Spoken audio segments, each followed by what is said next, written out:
আগামীকাল থেকে 3 মাসের জন্য বন্ধ হয়ে যাচ্ছে জলপাইগুড়ি জেলার দুটি জাতীয় উদ্যান এবং অভয়ারণ্য।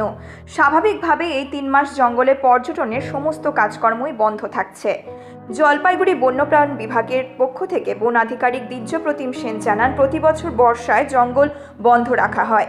বন্যপ্রাণীদের প্রজননকালেই বর্ষা, পাশাপাশি বর্ষার জলে জঙ্গলের গাছপালাও বাড়ে। সমস্ত দিক চিন্তা করে দীর্ঘ বছর থেকেই গরুমারা জাতীয় উদ্যান, নেওড়া ভ্যালি জাতীয় উদ্যান এবং চাপড়ামারি অভয়ারণ্য বন্ধ রাখা হচ্ছে। এবারেও এর ব্যতিক্রম নয়। আগামীকাল 16ই জুন থেকে তা কার্যকর হতে চলেছে। জঙ্গল বন্ধ থাকছে আগামী 15ই সেপ্টেম্বর অবধি।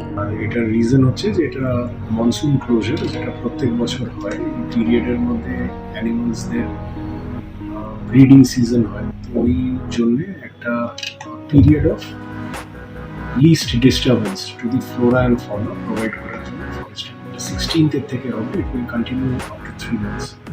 জলপাইগুড়ি থেকে দিব্যেন্দু সিনহার রিপোর্ট, নিউজ মেট্রো।